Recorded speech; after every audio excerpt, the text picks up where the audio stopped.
Welcome to the last breakfast. Please enjoy the video. You begin by collecting crucial identifiers: train number, service name, and scheduled time.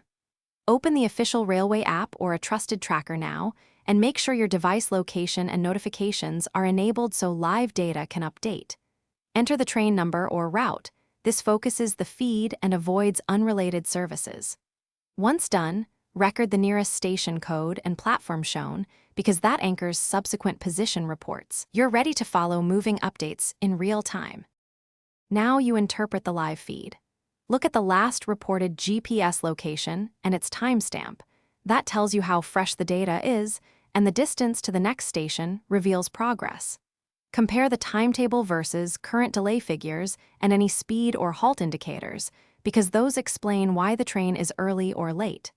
Switch to map view to see heading and nearby stations. That visual makes ETA estimates more intuitive and helps you decide whether to move or wait.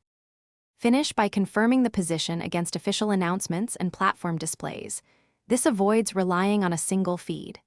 Set alerts for when the train enters a chosen arrival radius or begins final approach, and subscribe to major delay notices. If you see stale or inconsistent data, refresh the app, switch to an alternate tracker, and recheck the map. If problems persist, call the rail operator's customer service. This sequence ensures you know where the train is and what to do next. Thanks for watching. If this was helpful, leave a like and consider subscribing. See you next time.